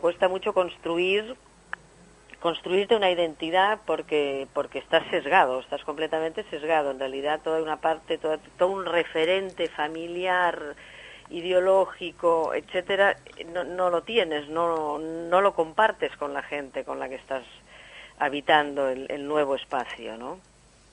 Entonces te la pasas permanentemente. Yo te hablo por mí y por los chicos que he conocido que están en mi misma situación. Y que son muchos, sí. Y son algunos, sí. Te la pasas buscando respuestas, buscando, qué sé yo, buscando identidades, que es muy difícil ir recomponiendo, ¿no? Y en realidad uno sabe en el fondo que bueno, que hay respuestas y sobre todo identidades que nunca va a poder rearmar. O sea, son las consecuencias también de las consecuencias de los estragos de nuestra generación y también las consecuencias del terrorismo militar, del terrorismo de Estado, y bueno, no se pueden, digamos, es decir, que van un poco más allá de lo inmediato, ¿no? Son estas secuelas que van avanzando con los años y que van quedando, porque cada uno, digamos, todas las víctimas, yo creo que hemos vivido desde los lugares que nos ha tocado, pues un proceso y un trayecto largo, arduo, muy distinto, porque es muy distinta las situaciones de gente que bueno, de las víctimas que tienen desaparecidos, de gente que ha sido asesinada, pero que no han desaparecido, que han sido asesinados, pero que bueno, de alguna manera también el quiebre evidentemente está del exilio. El exilio es una cosa durísima, terrible. Terrible. Sí, es algo terrible. Los argentinos que yo siempre acepto, ¿no? Que los argentinos que prefirieron vivir, digamos, el exilio interno y bueno, tuvieron que sobrevivir de manera muy dura a la dictadura militar aquí, ¿no? Abandonando, dejando de opinar, dejando de leer, refugiándose en diferentes modos Sí, de vivir, Sí, sí. pero que no deja de ser duro, pero a veces está difícil imaginar el exilio, ¿no? El extrañamiento. En épocas antiguas era la pena más dura que se le podía dar. En épocas antiguas era la pena más dura. Sí, O sea, se te condenaban a irte y a no volver nunca más. claro. Y realmente era una condena bien sabia, ¿eh? Sobre todo era una época de raíces, en que la gente tenía más raíces que ahora, ¿no? Entonces era lo más duro que se podía hacer, cortar las raíces, Totalmente. Los argentinos siempre han pretendido ser muy universales, ¿no? Yo escuché muchas veces eso de algunos que decían, me quedo porque en realidad yo nací por casualidad en la Argentina, ¿no? Mis padres eran europeos o hijos de europeos, y me resultaba muy doloroso porque no sé hasta dónde era verdad, y en general eran vidas muy fracasadas, ¿no? Claro. Las que optaron por quedarse, muy dolorosas. Claro. Pero bueno, es así, es esto de ser argentino y no tener una identidad muy lograda todavía, requiere su precio, ¿no? Sí, totalmente. No, y hay que insistir, hay que ir forjándola, digamos. Pero yo me acuerdo, la gente, era común que la gente viviera con la valija hecha sobre el ropero, ¿no? Sí. No, totalmente. Incluso ahora que han pasado tantos años... No me digas que hay muchos que siguen igual. Bueno, hay mucha Más o gente que menos. se sigue planteando, digamos, porque además también llegas a un momento de la vida, ¿no? Imagínate que qué sé yo, mucha gente se fue, ponle entre sus 25 y sus 40, ¿no? Sí. Claro, han pasado 40 años, 35, y también llegas a un momento de la vida en que muchos se plantean, bueno, muchos que están allá, que no han vuelto, al final dices, bueno, ¿y qué voy a hacer yo aquí? ¿No? Que ya han terminado un poco su etapa laboral, se han rearmado, pero que queden los hijos y los nietos, que es curioso porque también muchos hijos están o estamos como en un proceso de regreso. Entonces, claro, tampoco tiene mucho sentido que se queden allí, es un momento vital también particular, ¿no? Sí, es muy difícil a veces. Se está llegando a una edad que te planteas también. Seguramente no en España, pero en otros lugares como Suecia a veces ya la comunicación con los nietos era difícil, ¿no? Hablan otro idioma. Claro. Han incorporado otro idioma en la escuela, en la vida cotidiana, y bueno, y para los abuelos resulta muy difícil la comunicación, ¿no? Claro. Y bueno, son las heridas, ¿no? De una Argentina que no ha logrado encontrar un proyecto nacional. Sí. Estamos recuperando algunos científicos para un proyecto biotecnológico, ¿no? Ayer alguien nos decía, a propósito de Argentina de los saqueos, que seguramente te sorprenderá, sí.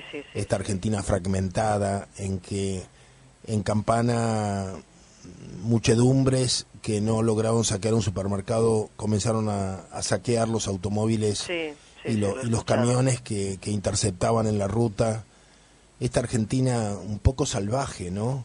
Que es el producto de los últimos años, del desgobierno, debe sorprender, ¿no? Y en medio de esta Argentina hay gente que retorna, sobre todo científicos que retornan dentro de un plan que, si no me equivoco, se llama Raíces, y una de estas personas nos decía, el país que ustedes describen no es el que yo encontré. Claro, bueno, si vives en Recoleta o en Puerto Madero, y si trabajas con Lino Barañao, seguramente vives otro país, ¿no?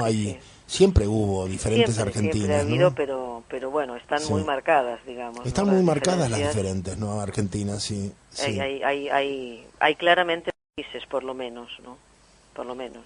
Sí, vos sabés que a mí reencontrarte, Luz, y sobre todo cuando estuviste en casa en Marcos Paz, que le hablaste a tu madre y ella te confirmó que tu padre tenía, la familia de tu padre había tenido una casa quinta en Marcos Paz, y de alguna manera eso corroboraba el hecho de que tu padre haya vivido una vez en la que es ahora mi casa, y que lo supe después de habitarla, porque encontré viejas cartas, ¿no? Entre los papeles viejos que encontré en una casa abandonada había cartas de García Lorrio, ¿no? Estas cosas dicen que se llama sincronicidad, ¿no? Sí, Estas sí. cosas estas cosas mágicas que ocurren en la vida de cada uno, ¿no? Sí. Y de todas maneras yo lo dejé allí y en mi memoria, ¿no? Y después apareciste a revolver el, ¿cómo se llama? El cuarto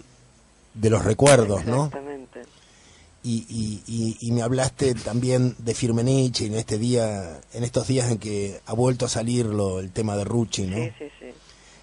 Justamente llegaste en estos días en que un juez había intentado cerrar la investigación y la Cámara le ordenó reabrir la investigación, ¿no? Sobre el tema de Rucci, que sigue siendo un tema pendiente como tantos otros dolorosos. Y al comentar esta visita tuya con muchos viejos amigos, más de uno me dijo el día en que, bueno, se lo pueda interpelar a Mario Firmenich, uno de los temas sobre el que hay que preguntarle es sobre el tema de García Elorrio, ¿no? Nunca se me había ocurrido eso, realmente nunca se me había ocurrido, y me has obligado con tu presencia a volver a años que todos rehusamos, ¿no? Rehusamos retornar porque son tremendamente dolorosos. ¿Cuándo fue que matan a tu padre? ¿Recuerdas la fecha? Sí, fue en el 70, creo que fue el 27 de febrero. Claro. 26-27 de febrero de 1970. Claro, yo ni siquiera estaba en el país, estaba preso en Montevideo, por estas cuestiones de la solidaridad latinoamericana, de manera que me enteré mucho después. Pero evidentemente que en la Argentina se estaban cocinando muchas cosas. Sí, muchísimas. Y son muchos los argentinos que se preguntan qué pasó con tu padre, ¿no? Una figura en aquel momento descollante, absolutamente descollante, ¿no? Porque él era amigo de Carlos Mujica, ¿no? Sí. Que supongo que era íntimo amigo de Carlos Mujica, o que tuvo mucho con la evolución del padre Mujica. Claro, porque estaban los dos, digamos, con el tema del trabajo desde la iglesia, el trabajo social. Sí. Sí, claro. Y sin embargo, una de las cosas llamativas es que tu padre es como que ha desaparecido, ¿no? No se lo menciona. Está muy poco presente. Sí, quizá al tener, digamos, una vida truncada tan tempranamente, ¿no? Sí. Tan tempranamente en su propia vida y en el tiempo, ¿no? En lo que fue la evolución de los acontecimientos. Sí.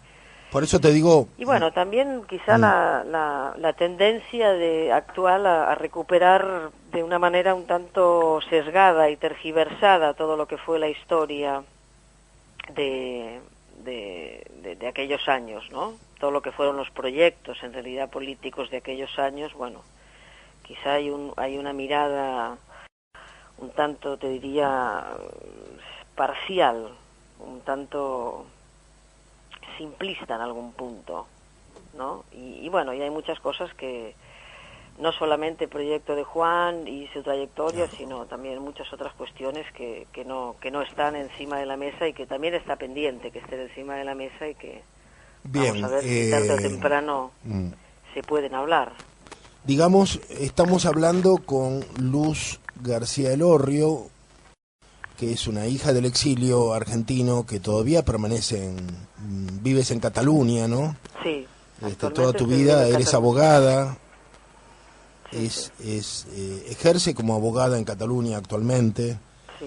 Y Luz es la hija de Juan García Elorrio y de Casiana Ahumada, que en los finales de los años 60 condujeron una revista emblemática de la generación de nuevos pensamientos de aquella época, que se llamó Cristianismo y Revolución, y que expresaba a un agrupamiento que se denominó Camilo Torres, tomando la figura de un sacerdote que se inmoló en las luchas revolucionarias de Colombia. ¿Fue así? Sí, fue exactamente. Camilo Torres, inspirador para toda una generación. Camilo Torres fue un cura que prefirió dar la vida en un enfrentamiento armado contra la tiranía, digamos, y que inspiró a toda una revolución en un momento en que se estaban cocinando en el alma de los latinoamericanos y sobre todo de los sectores medios que se incorporaban a las luchas sociales. Se estaba generando un proceso que culminaría muchos años después. Digamos que el olvido que ha caído sobre Juan García Elorrio y sobre Cristianismo y Revolución tiene que ver con un olvido general que hay acerca de los años 60. Claro. Porque en realidad él lo matan a principios del 70, ¿no? Sí. Pero en realidad lo que nosotros muchas veces hemos llamado setentismo es un olvido de las raíces y de los procesos que lo anteceden. O sea, Claro. se tiene en cuenta solamente el final de un producto, el final de una línea de montaje que dio cosas aparentemente acabadas en sí mismas, pero se desconoce, se ignora lo que pasó en el diseño anterior, que fue en realidad el diseño decisivo. Sí, de la gestación, porque piensa que el cristianismo creo que empezó a salir en el año 66. Claro, bueno. Entonces su trayectoria, digamos, fuerte fue entre el 66 y el 70, luego de la muerte de Juan Casiana. Casiana siguió con la revista como pudo hasta que finalmente cayó presa y lograron cerrar la revista, ¿no? Pero bueno, ya fue un seguimiento un tanto más dificultoso, por supuesto. Y esto fue bajo la dictadura de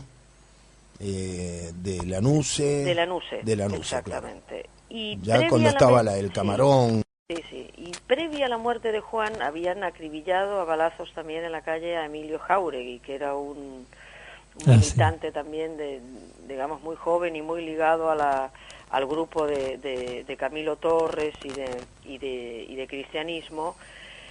Quiero decir que ya había habido episodios, eso ya te hablo de los finales de los 60, ¿no? De los finales de los 60. Evidentemente antes de los 70 es una época fundamental, porque es una época en la que se ponen encima de la mesa muchísimos proyectos y muchísimas discusiones acerca de la organización social pretendida, ¿no? O por la que se luchaba.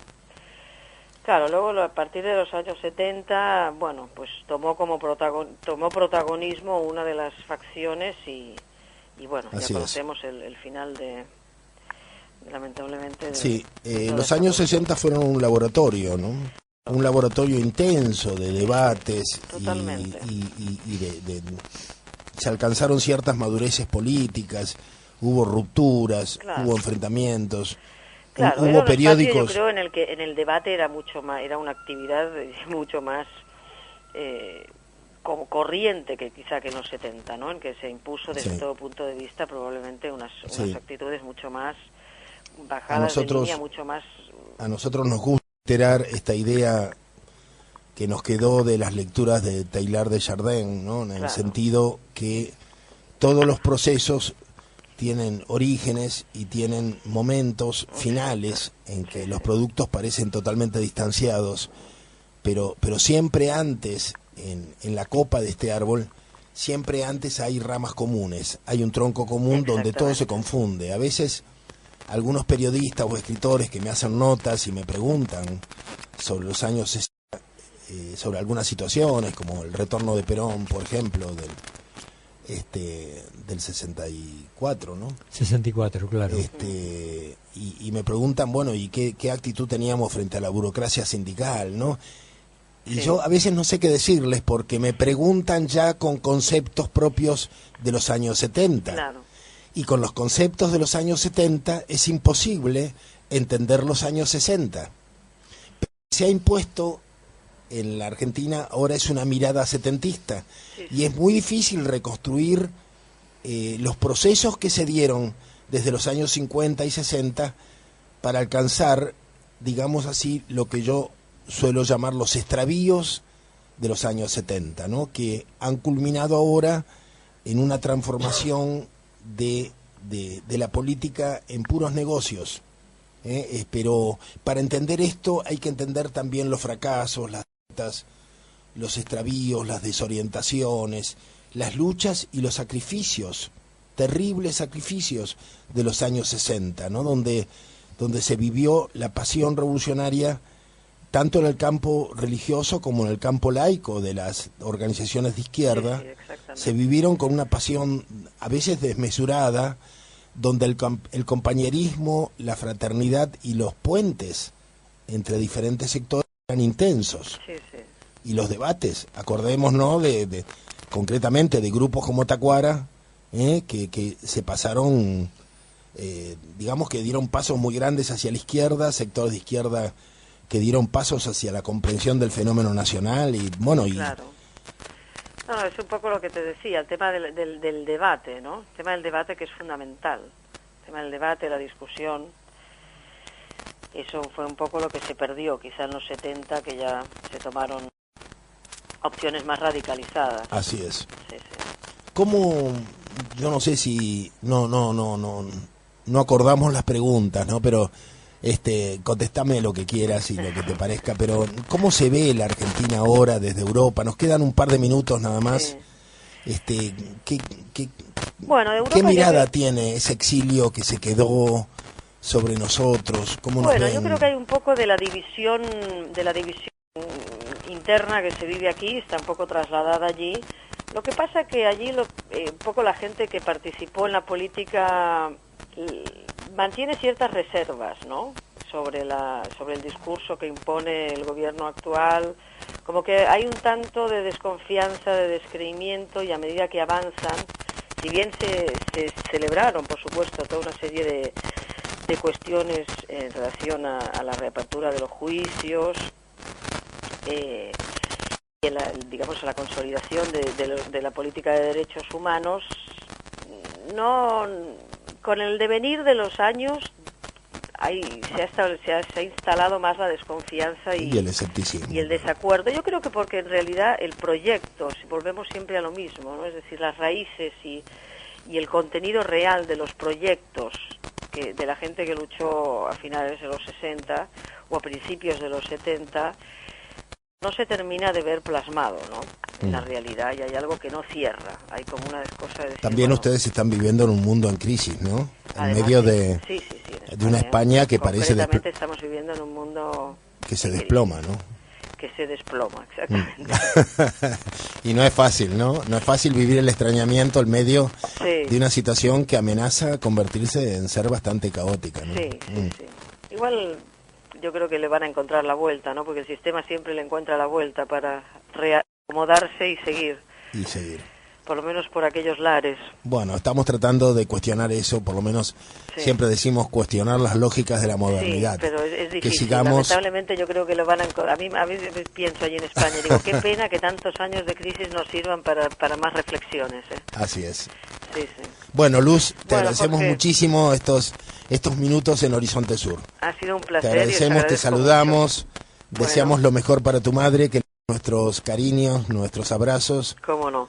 Y bueno, y rendimos honor a la memoria de tu padre, Bueno, muchísimas y a gracias. Cristianismo y Revolución, y gracias por estar con nosotros. A vosotros, un placer. Bueno, ha sido Luz García Lorrio, la hija de Juan, la hemos saludado con afecto, y bueno, y nos estamos despidiendo porque ya se terminó el programa. Y estamos también saludando a nuestros oyentes. Feliz Nochebuena, feliz Navidad, que pasen unas buenas fiestas, lo mejor posible, en familia, con los afectos, con los recuerdos, tratando de encontrar el lado bueno de cada cosa, de cada día, al menos para conseguir un respiro, un lugar de reparo, un muro sobre el cual poner la pared y hacer para continuar, que el año próximo va a ser seguramente más duro que el actual. El año próximo, el año que nos espera va a ser un año de luchas, de nuevos pensamientos, de encuentros quizá inesperados, entre conceptos que ahora parecen distantes.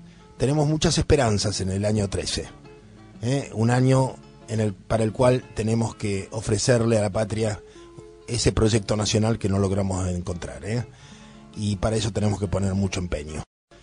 Feliz Navidad, felices fiestas a todos los compañeros, a todos los oyentes, con mucho amor. Hasta la próxima. Felicidades.